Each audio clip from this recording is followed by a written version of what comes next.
बंधु माने जदि आज आपणक मन कौनसी कारणरू अस्थिर अछि किंबा आपण किछि दिन धरी अनुभव करूछंती जे किछि गुरुत्वपूर्ण घटना घटिबाकू जाउछि किंबा जदि आपणक मनरे समान प्रश्न उठुछि मोर भाग्य केबे परिवर्तित हेबो तेबे शेष पर्यंत एही भविष्यवाणी को ध्यानर सहित शुणंतु। आज देखा जाइथिबा संकेत साधारण नुहे, यह दिव्य संकेत, एक संकेत जहाँ समस्त को मिले नाही। कुहा जाए जे जेते बेले जने व्यक्ति भाग्य परिवर्तन हेबार समय आसे भगवान सबु बेले गोटिए किंबा अन्य रूपरे एक संकेत प्रदान करती, तथापि अधिकांश लोक एही संकेत गुड़ी को चिन्हि पारंती नाही। तेणु सुजोग सेमानंको हाथ छड़ा करी दिए। किंतु एथर आपणंको पई किछि भिन्न अछि। आजिर भविष्यवाणी प्रकाश करे जे देवी कृपा आपणंक जीवनर सीमारे पहुंची। एहार अर्थ केवल आर्थिक लाभ नुहे, यह सूचित करे जे आपणंक जीवनर एक दीर्घ समय धरी अटकी रहिथिबा अध्याय पुणी थरे खोलिबाकू जाउछि।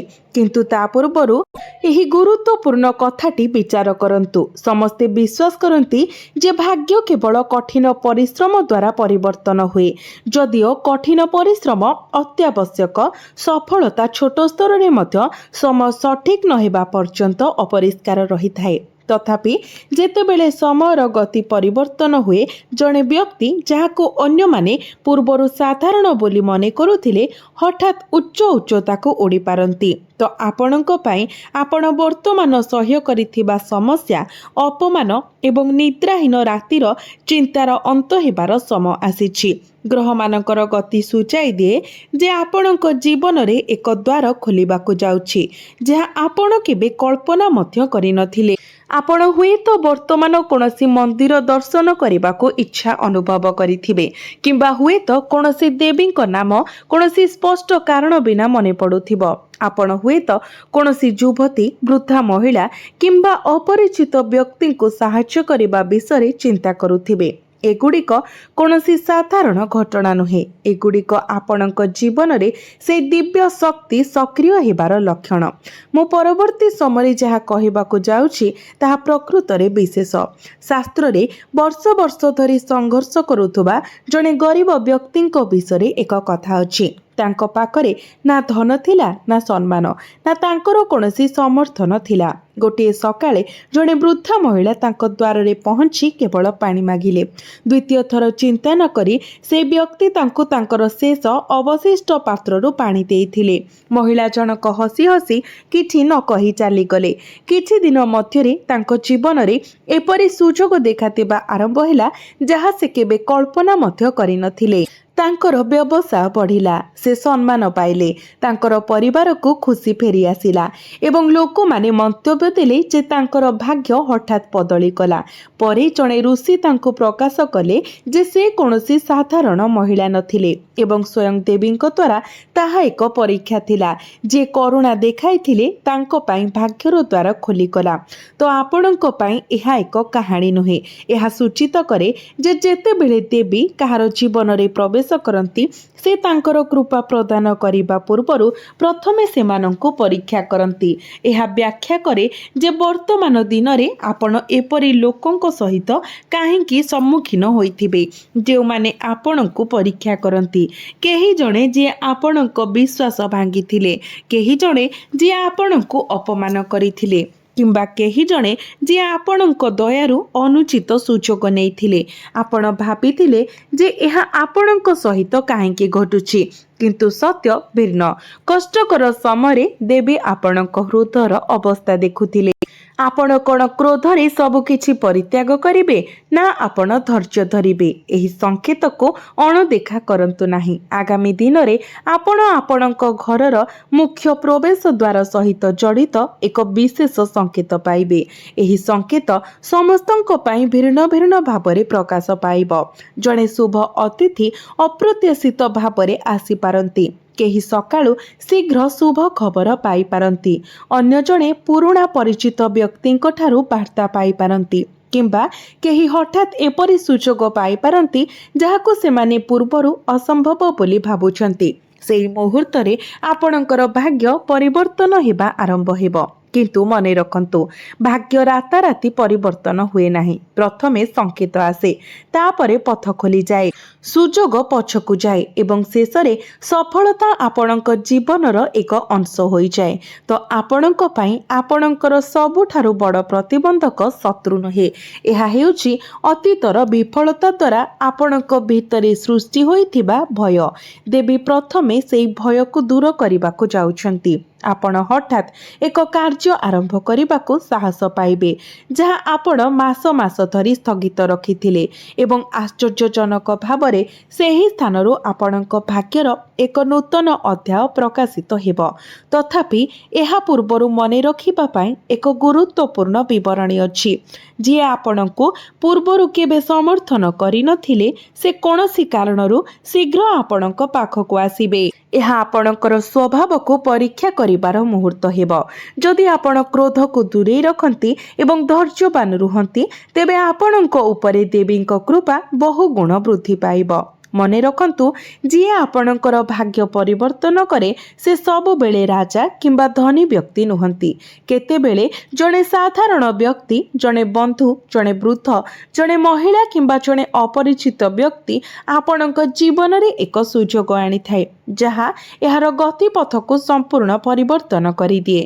ତେଣୁ ଆଗାମୀ ଦିନରେ ଆପଣ ଯାହା ସହିତ ଭେଟ ହୁଅନ୍ତି ତାକୁ ହେୟ ମନେ କରନ୍ତୁ ନାହିଁ, କାରଣ ଦେବୀ ସେହି ବ୍ୟକ୍ତିଙ୍କ ମାଧ୍ୟମରେ ଆପଣଙ୍କ ଜୀବନରେ ଏକ ବନ୍ଦ ଦ୍ୱାର ଖୋଲିବାକୁ ଚାହୁଁଥିବେ।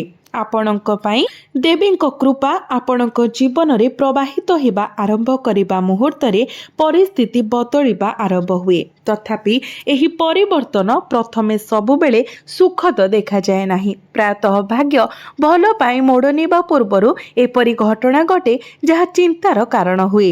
ଜଣେ ଅନୁଭବ କରିପାରେ ଯେପରି ସବୁ କିଛି ଶେଷ ହେବାକୁ ଯାଉଛି, ଯେତେବେଳେ ବାସ୍ତବରେ ଏକ ପୁରୁଣା ପଥ କେବଳ ଏକ ନୂତନ ପାଇଁ ରାସ୍ତା ତିଆରି କରିବା ପାଇଁ ବନ୍ଦ ହୋଇଯାଉଛି। ମୁଁ ଯାହା କହିବାକୁ ଯାଉଛି ତାହା ପ୍ରକୃତରେ ସ୍ୱତନ୍ତ୍ର। କେହି ଜଣେ ଆପଣଙ୍କ ଜୀବନରେ ପ୍ରବେଶ କରିବାକୁ ଯାଉଛନ୍ତି ଯିଏ ପ୍ରଥମ ଦେଖାରେ ସମ୍ପୂର୍ଣ୍ଣ ସାଧାରଣ ଦେଖାଯାଇପାରନ୍ତି। ସେମାନେ କୌଣସି ଉଚ୍ଚ ପଦବୀରେ ରହିବେ ନାହିଁ କିମ୍ବା କୌଣସି ଉଦ୍ଧୃତି ଦେବେ ନାହିଁ। ତଥାପି ଏହି ବ୍ୟକ୍ତି ବର୍ଷ ବର୍ଷ ଧରି ଆପଣ ଖୋଲିବାକୁ ଚେଷ୍ଟା କରୁଥିବା ଦ୍ୱାରର ଚାବିକାଠି ହୋଇଯିବେ। ଏହି ସାକ୍ଷାତ କେବଳ ସଂଯୋଗ ନୁହେଁ, ବରଂ ଦେବୀଙ୍କର ଦିବ୍ୟ ଯୋଜନାର ଏକ ଅଂଶ ହେବ। ଏହି ବ୍ୟକ୍ତି କୌଣସି କାର୍ଯ୍ୟ ପରାମର୍ଶ ଦେଇପାରନ୍ତି, ଆପଣଙ୍କୁ ଏକ ନିର୍ଦ୍ଦିଷ୍ଟ ସ୍ଥାନ ପରିଦର୍ଶନ କରିବାକୁ କହିପାରନ୍ତି କିମ୍ବା ଆପଣଙ୍କୁ ପୂର୍ବରୁ ପ୍ରତ୍ୟାଖ୍ୟାନ କରିଥିବା ଏକ ପୁରୁଣା ସୁଯୋଗ ମନେ ପକାଇ ଦେଇପାରନ୍ତି। ଯଦି ଏହା ଘଟେ ତେବେ ଶୀଘ୍ର ମନା କରନ୍ତୁ ନାହିଁ। ଭାଗ୍ୟ ସର୍ବଦା ଧୁମଧାମରେ ନିଜକୁ ଘୋଷଣା କରେ ନାହିଁ। ପ୍ରାୟତଃ ଏହା ନୀରବ କୋମଳ ପଦକ୍ଷେପ ସହିତ ଆମ ଜୀବନରେ ପ୍ରବେଶ କରେ। କିନ୍ତୁ ତା ପୂର୍ବରୁ ଏକ ଗୁରୁତ୍ୱପୂର୍ଣ୍ଣ ସତ୍ୟ ମନେ ରଖନ୍ତୁ, ଦେବୀ କେବଳ ଧନ ନୁହେଁ ବରଂ ସଠିକ ସମୟ ମଧ୍ୟ ପ୍ରଦାନ କରନ୍ତି। ଆପଣ ଅନେକ ଥର କଠିନ ପରିଶ୍ରମ କରିଛନ୍ତି କିନ୍ତୁ ସମୟ ଆପଣଙ୍କ ପକ୍ଷରେ ନଥିଲା, ଯାହାଫଳରେ ସଫଳତା ଆପଣଙ୍କ ହାତ ଛଡ଼ା ହୋଇଗଲା। ବର୍ତ୍ତମାନ ସମୟର ଧାର ମୋଡୁଛି। ପୂର୍ବରୁ ପ୍ରତିବନ୍ଧକର ସମ୍ମୁଖୀନ ହୋଇଥିବା କାର୍ଯ୍ୟଗୁଡ଼ିକ ଏବେ ସହଜରେ ପଥ ଖୋଲିବ। ତ ଆପଣଙ୍କ ପାଇଁ ଯଦି ଆପଣ ବାରମ୍ବାର ସମାନ ସ୍ୱପ୍ନ ଦେଖୁଛନ୍ତି, ଅତୀତର ସ୍ମୃତିକୁ ମନେ ପକାଇ ଆସୁଛନ୍ତି କିମ୍ବା କୌଣସି ସ୍ଥାନକୁ ଯିବା ପାଇଁ ଏକ ଅବ୍ୟକ୍ତ ଆଗ୍ରହ ଅନୁଭବ କରୁଛନ୍ତି, ତେବେ ଏହି ସଂକେତ ଗୁଡ଼ିକୁ ହାଲୁକା ଭାବରେ ନିଅନ୍ତୁ ନାହିଁ। ପ୍ରାୟତଃ ଦେବୀ ମନ ମାଧ୍ୟମରେ ଆଗକୁ ଯିବାର ପଥ ପ୍ରକାଶ କରନ୍ତି। ଏହି ସଂକେତ ଗୁଡ଼ିକୁ ଅଣଦେଖା କରନ୍ତୁ ନାହିଁ। ଆଗାମୀ ଦିନରେ ଆପଣଙ୍କ ମୁଖ୍ୟ ପ୍ରବେଶ ଦ୍ୱାରରେ ଏକ ଘଟଣା ଘଟିପାରେ ଯାହାକୁ ଆପଣଙ୍କ ପରିବାର ସାମାନ୍ୟ କିମ୍ବା ସାଧାରଣ ବୋଲି ଖାରଜ କରିପାରନ୍ତି। ହୁଏତ ଜଣେ ଅତିଥି ଆସିବେ, ଆପଣ କୌଣସି ଶୁଭ ଜିନିଷ ପାଇବେ, ପାଖରେ ଏକ ପକ୍ଷୀ ବସିବ, ଏକ ପିଲା ଆପଣଙ୍କୁ ଦେଖି ହସିବ କିମ୍ବା କେହି ହଠାତ୍ ଆପଣଙ୍କ ନାମ ଧରି ଡାକିବ। ଏହି ଘଟଣା ଗୁଡ଼ିକ ପ୍ରତି ଧ୍ୟାନ ଦିଅନ୍ତୁ। ଏଗୁଡ଼ିକ କେବଳ ସଂଯୋଗ ନୁହେଁ। ଶାସ୍ତ୍ରରେ ଜଣେ ଗ୍ରାମବାସୀ ବିଷୟରେ କୁହାଯାଇଛି। ପ୍ରତ୍ୟେକ ଦିନ ତାଙ୍କ ଘର ବାହାରେ ଦୀପ ଜାଳୁଥିଲେ। ଲୋକମାନେ ତାଙ୍କୁ ପରିହାସ କରୁଥିଲେ, ପଚାରୁଥିଲେ ଯେ ସେ ଏଥିରୁ କ'ଣ ପାଇବାକୁ ଆଶା ରଖୁଛନ୍ତି। ସେ ଉତ୍ତର ଦିଅନ୍ତି, ଯଦି ଦେବୀ କେବେ ମୋ ଦ୍ୱାରକୁ ଆସନ୍ତି, ମୁଁ ଚାହେଁ ନାହିଁ ଯେ ସେ ଅନ୍ଧାର ପାଆନ୍ତୁ। ମାସ ମାସ ପରେ ସେହି ବ୍ୟକ୍ତି ଏକ ସୁଯୋଗର ସମ୍ମୁଖୀନ ହେଲେ, ଯାହା ତାଙ୍କର ସମଗ୍ର ପରିବାର ପାଇଁ ସମୃଦ୍ଧି ଆଣିଲା। ଯେତେବେଳେ ଲୋକମାନେ ପଚାରିଲେ ଯେ ଏହା କିପରି ହେଲା, ସେ କେବଳ କହିଲେ, ଯେତେବେଳେ ମୁଁ ମୋର ବିଶ୍ୱାସକୁ ଧରି ରଖିଥିଲି, ଦେବୀ ମୋତେ ପରିତ୍ୟାଗ କରିନଥିଲେ। ତ ଆପଣଙ୍କ ପାଇଁ ଏହି ବାର୍ତ୍ତା ଆଜି ପାଇଁ ମଧ୍ୟ, ଯଦି ଆପଣ କଷ୍ଟକର ସମୟରେ ଆପଣଙ୍କର ବିଶ୍ୱାସକୁ ବଜାୟ ରଖିଛନ୍ତି, ତେବେ ଫଳାଫଳ ଆପଣଙ୍କୁ ନିଶ୍ଚିତ ଭାବରେ ପହଞ୍ଚିବ। କିନ୍ତୁ ଆଉ ଏକ ଗୁପ୍ତ କଥା ଅଛି। ଭାଗ୍ୟରେ ପ୍ରତ୍ୟେକ ବଡ଼ ପରିବର୍ତ୍ତନ ଏକ ପରୀକ୍ଷା ସହିତ ଆସିଥାଏ। ଖୁବ୍ ଶୀଘ୍ର ଆପଣ ଏକ ନିଷ୍ପତ୍ତିର ସମ୍ମୁଖୀନ ହେବେ, ଯେଉଁଠାରେ ଆପଣଙ୍କର ହୃଦୟ ଏବଂ ଆପଣଙ୍କର ଭୟ ପରସ୍ପର ମଧ୍ୟରେ ସଂଘର୍ଷ କରିବ। ଆପଣଙ୍କର ହୃଦୟ ଆପଣଙ୍କୁ ଆଗକୁ ବଢ଼ିବାକୁ ଅନୁରୋଧ କରିବ, ଯେତେବେଳେ କି ଭୟ ସମ୍ଭାବ୍ୟ ବିଫଳତାର ଚେତାବନୀ ଫୁସ୍ଫୁସ୍ କରି କହିବ। ସେହି ମୁହୂର୍ତ୍ତ ହେବ ଯେତେବେଳେ ଆପଣଙ୍କର ଭାଗ୍ୟ ସ୍ଥିର ହେବ। ଯଦି ଆପଣ ସାହସ ବାଛନ୍ତି, ତେବେ ସେହି ପଦକ୍ଷେପ ଆପଣଙ୍କୁ ସେହି ସ୍ଥାନକୁ ନେଇଯିବ ଯେଉଁଠାରେ ଆପଣ ବର୍ଷ ବର୍ଷ ଧରି ପହଞ୍ଚିବାର ସ୍ୱପ୍ନ ଦେଖିଛନ୍ତି। ତ ଆପଣଙ୍କ ପାଇଁ ଦେବୀ ଏକ ସୁଯୋଗ ପ୍ରସ୍ତୁତ କରିଛନ୍ତି, କିନ୍ତୁ ଆପଣ ନିଜେ ଏହା ଆଡ଼କୁ ଚାଲିବାକୁ ପଡ଼ିବ। ଆପଣଙ୍କ ସ୍ଥାନରେ ଆଉ କେହି ଏହି ପଦକ୍ଷେପ ନେଇପାରିବେ ନାହିଁ। ମୁଁ ଯାହା କହିବାକୁ ଯାଉଛି ତାହା ଏକ ଜୀବନ ପରିବର୍ତ୍ତନକାରୀ ସଂକେତ। ଆପଣଙ୍କ ଚାରିପାଖରେ କେହି ଜଣେ ଅଛନ୍ତି, ଯିଏ ପୃଷ୍ଠରେ ଶୁଭେଚ୍ଛାକାରୀ ପରି ଦେଖାଯାଆନ୍ତି, କିନ୍ତୁ ଆପଣଙ୍କର ପ୍ରଗତି ଦ୍ୱାରା ଆନ୍ତରିକ ଭାବରେ ଅସ୍ଥିର। ଯେତେବେଳେ ଆପଣଙ୍କର ଭାଗ୍ୟ ଚମକିବାକୁ ଆରମ୍ଭ କରେ, ତ ଆପଣଙ୍କର ଆଚରଣରେ ପରିବର୍ତ୍ତନ ହେବ। ସେମାନଙ୍କର ଆଚରଣରେ ମଧ୍ୟ ଆପଣ ପରିବର୍ତ୍ତନ ଦେଖିବାକୁ ପାଇବେ। ତେଣୁ ଆଗାମୀ ସମୟରେ ଆପଣଙ୍କର ଯୋଜନା ସମସ୍ତଙ୍କ ସହିତ ବାଣ୍ଟନ୍ତୁ ନାହିଁ। ଆପଣ ଏବଂ ଈଶ୍ୱରଙ୍କ ମାଧ୍ୟମରେ କିଛି ବିଷୟ ରଖନ୍ତୁ। ମନେ ରଖନ୍ତୁ, ଯେତେବେଳେ ଦେବୀ କାହାକୁ କୃପା ପ୍ରଦାନ କରନ୍ତି, ସେ ପ୍ରଥମେ ସେମାନଙ୍କ ଚାରିପାଖରେ ଏକ ସୁରକ୍ଷା ବୃତ୍ତ ସୃଷ୍ଟି କରନ୍ତି। ତେଣୁ ଯଦି କିଛି ଲୋକ ହଠାତ୍ ଆପଣଙ୍କ ଠାରୁ ଦୂରେଇ ଯିବାକୁ ଆରମ୍ଭ କରନ୍ତି, ତେବେ ଦୁଃଖିତ ହୁଅନ୍ତୁ ନାହିଁ। ଏହା ସମ୍ଭବ ଯେ ସେମାନେ କେବେ ବି ଆପଣଙ୍କ ନୂତନ ଯାତ୍ରାର ଅଂଶ ହେବା ପାଇଁ ଉଦ୍ଦିଷ୍ଟ ନଥିଲେ, କିନ୍ତୁ ତା ପୂର୍ବରୁ କିଛି ଗୁରୁତ୍ୱପୂର୍ଣ୍ଣ କଥା ଅଛି। ଏକ ସମୟ ଖୁବ୍ ଶୀଘ୍ର ଆସୁଛି ଯେତେବେଳେ ଆପଣ ସବୁକିଛି ଦ୍ରୁତ ଗତିରେ ପରିବର୍ତ୍ତନ ହେଉଥିବା ଅନୁଭବ କରିବେ। ମାସ ମାସ ଧରି ଅଟକି ରହିଥିବା କାର୍ଯ୍ୟଗୁଡ଼ିକ କିଛି ଦିନ ମଧ୍ୟରେ ସମାପ୍ତ ହେବା ଆରମ୍ଭ ହେବ। ଦୀର୍ଘ ପ୍ରତୀକ୍ଷିତ ପାଣ୍ଠି ପାଇବା ଏବଂ ଜଣେ ପ୍ରଭାବଶାଳୀ ବ୍ୟକ୍ତିଙ୍କୁ ଭେଟିବାର ସୂଚନା ଅଛି। ସବୁଠାରୁ ଗୁରୁତ୍ୱପୂର୍ଣ୍ଣ କଥା ହେଉଛି, ଆପଣଙ୍କ ଭିତରେ ଥିବା ନିରାଶା ଏକ ନୂତନ ଆତ୍ମବିଶ୍ୱାସକୁ ବାଟ ଦେବ। ଏହା ହେଉଛି ଦେବୀ ଆପଣଙ୍କ ଦ୍ୱାର ଦେଶରେ ଆରମ୍ଭ କରିଥିବା ପରିବର୍ତ୍ତନ। ବର୍ତ୍ତମାନ ଯାହା ଦୃଶ୍ୟମାନ ହେଉଛି, ତାହା କେବଳ ଆରମ୍ଭ। ପ୍ରକୃତ ଚମତ୍କାର ଆପଣଙ୍କ ଜୀବନର ପ୍ରତ୍ୟେକ ଦିଗରେ ଧୀରେ ଧୀରେ ପ୍ରକାଶ ପାଇବାକୁ ଯାଉଛି।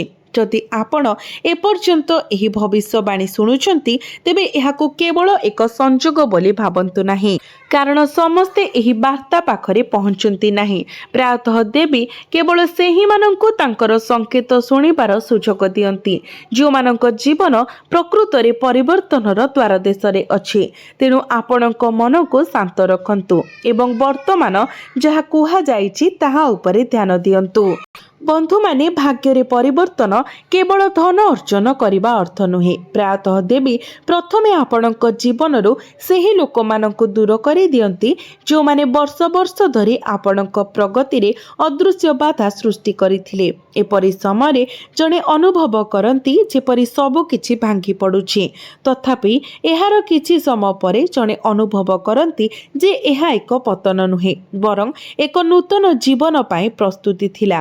ତ ଆପଣଙ୍କ ପାଇଁ ଏକ ଦିନ ଆସିବ ଯେତେବେଳେ ଆପଣଙ୍କର ସକାଳ ଏକ ସ୍ପଷ୍ଟ ସ୍ପନ୍ଦନଶୀଳ ଶକ୍ତି ସହିତ ଆରମ୍ଭ ହୁଏ। ଆପଣ କୌଣସି ସ୍ପଷ୍ଟ କାରଣ ବିନା ଖୁସି ଅନୁଭବ କରିବେ। ବହୁତ ସମୟ ପରେ ଆପଣ ଆଶ୍ୱସ୍ତି ଅନୁଭବ କରିବେ, ଯେପରି ଏକ ଆଭ୍ୟନ୍ତରୀଣ ବୋଝ ଉଠାଇ ଦିଆଯାଇଛି। ଏହା କୌଣସି ସାଧାରଣ ଅନୁଭବ ହେବ ନାହିଁ। ଏହା ଦେବୀଙ୍କ କୃପାର ପ୍ରଥମ ସ୍ପଷ୍ଟ ଅଭିଜ୍ଞତା ହେବ। ମୁଁ ପରବର୍ତ୍ତୀ ସମୟରେ ଯାହା ସେୟାର କରିବାକୁ ଯାଉଛି ତାହା ପ୍ରକୃତରେ ବିଶେଷ। ଆଗାମୀ 21 ଦିନ ମଧ୍ୟରେ ଆପଣ ଆପଣଙ୍କ ଭାଗ୍ୟରେ ପରିବର୍ତ୍ତନ ନିଶ୍ଚିତ କରୁଥିବା 3ଟି ସଂକେତ ପାଇପାରନ୍ତି। ପ୍ରଥମ ସଂକେତ, ଆପଣ ହଠାତ୍ ଏକ ବିଷୟ ସମ୍ପର୍କରେ ଶୁଭ ଖବର ପାଇବେ, ଯାହା ପାଇଁ ଆପଣ ପୂର୍ବରୁ ଆଶା ଛାଡ଼ି ଦେଇଥିଲେ। ଦ୍ୱିତୀୟ ସଂକେତ, ଯାହାଙ୍କ ସହିତ ଆପଣ ବହୁ ଦିନ ପୂର୍ବରୁ ସମ୍ପର୍କ ହରାଇ ଦେଇଥିଲେ, से हठात आपणक जीवन में पुनर्बार प्रवेश करिपारंती। एक नूतन आरंभ पाई उत्प्रेरक होई पारंती। तृतीय संकेत आपणक घरे एक शुभ घटना संपर्क में आलोचना आरंभ हेब किंबा परिवारर कौनसी सदस्यଙ୍କ जीवन में एक गुरुत्वपूर्ण विकास घटिब। एक परिवर्तन घटिब जहाँ आपणक समग्र परिवार पाई लाभदायक हेब। एही संकेत गुडी को अणदेखा करंतु नाही। जेतेबेले एही तीनोटी संकेत धीरे धीरे आपणक जीवन में देखा देबा आरंभ करिब, बुझंतु जे देवी केवल आपणक द्वार रे ठिया होई नाहंती, से आपणक घरे तांकर आशीर्वाद आनी सारिछंती। तथापि गोटे रहस्य रही, आपणक पाई धनर पथ एपरी एक दिगरु खोलिब जहाँ आपण केबे कल्पना मध्य करि नथिले। आपण दीर्घ समय धरी अटकी रहितिबा पांठी पुनरुद्धार करि पारंती, नूतन काम सुरक्षित करि पारंती किंबा कौनसी परिचित व्यक्ति माध्यम रे एक सुजोग पाई पारंती जहाँ आपणकर आर्थिक स्थिति को परिवर्तन करिथाए। आरंभ साधारण मने हुए किंतु फलाफल स्मारकी हेब। मने रखंतु, महान परिवर्तन प्रायतः छोट सुजोगर आवरण रे आसे। जो माने एई छोट सुजोग गुडी को सम्मान करंती से माने शेष रे विशाल सफलता हासिल करंती। अनेक लोक आश्चर्य हेबे जे आपणक भाग्य हठात केपरि बदली गला। केतेक आपणक सफलता को केवल संजोग बोली कहि पारंती, जेतेबेले कि अन्य माने आपणक कठिन परिश्रमर मूल्य को प्रशंसा करिबारे विफल हुंती। तथापि सत्य रही, जो मुहूर्त रे समस्ते आपण को विफल बोली मानिथिले सेई मुहूर्त रे देवी अदृश्य भाव रे आपणक सफलता पाई पथ प्रस्तुत करुथिले। जदि आपण आपणकर अतीतर कहा विरुद्ध रे क्रोध किंबा प्रतिशोध नेबार इच्छा पोषण करंती, तेबे धीरे धीरे एहाकु छाड़ीबाकु चेष्टा करंतु। देवींक आशीर्वाद केवल सेई हृदय रे मूल सृष्टि करे जहा क्षमा एवं विश्वास पाई स्थान धारण करे। एहार अर्थ समस्तंको अंध भावरे विश्वास करिबा नुहे, बरं एहार अर्थ हेउछि जे आभ्यंतरीण नकारात्मकता को आपणकर भविष्यत को छाई न करे ताहा निश्चित करिबा। तो आपणक पाई आउ एक उल्लेखनीय संकेत उभा हेउछि। खूब शीघ्र आपण एपरी एक स्थान परिदर्शन करिबार सुजोग पाइबे जहाकु आपण पूर्वरु केबे गंभीरतार सहित जीवा विषय चिंता करि नथिले। सेही यात्रा, साक्षात किंबा सुजोग आपणक जीवनर गति को बदलाई पारे। तेनु निकट भविष्यत रे कौनसी शुभ निमंत्रण को शीघ्र प्रत्याख्यान करंतु नाही। मु जहा कहिबाकु जाउछि ताहा हेउछि आपणक पाई सबुठारु गुरुत्वपूर्ण चेतावनी। जेतेबेले आपणक भाग्य चमकिबाकु आरंभ करे सेतेबेले ईर्षा मध्य उठे। प्रत्येक सफलता को चारिआडे प्रसारण करंतु नाही। आपणक नूतन प्रयास, योजना किंबा सुजोग को समस्तक आगरे प्रकाश करंतु नाही। प्रायतः नीरवता आपणकर सुरक्षार सर्वोत्तम रूप होइथाए एवं वर्तमान एक संकेत जहाकु बहुत कम लोक बुझी पारंती। जदि आगामी दिन में आपण बारंबार अनुभव करती जे एक अदृश्य शक्ति आपण को भूल निष्पत्ति नेबारु बाधा देउछि, तेबे सेही भावना को अणदेखा करंतु नाही। प्रायतः देवी आमको गुरुत्वपूर्ण क्षति रक्षा करने पाई एक आभ्यंतरीण चेतावनी पठांती। एपरी मुहूर्त रे आपण को भीतरर प्रकृत स्वर शुणिबाको पड़िबो। परिस्थिति एपरी एक मोड़े पहुंची जोठारे आपणकर बंद भाग्य धीरे धीरे प्रकाश पाइबा आरंभ करिबो। जो माने आपण को थरे दुर्बल बोली भाबुथिले से माने शीघ्र आपणकर सफलता रे आश्चर्य होइछिबे। आपणक द्वार पाखरे ठिया होइथिबा देवींकर कृपा केवल संकेतरु आगकु जाई आपणक जीवन रे एक वास्तवतारे परिणत हेउछि। आपण वर्ष वर्ष धरी अपेक्षा करिथिबा मुहूर्त शेषरे आज पहुंची। वर्तमान आपण सत्य एवं सचोटतार सहित आपणकर कर्तव्य पालन करि चलंतु। जेतेबेले आशीर्वाद एवं कठिन प्रयास हाथ मिलाई चली थाए सेतेबेले आपणकर भाग्य परिवर्तन हेबारे किछि भी रोकी पारिबो नाही।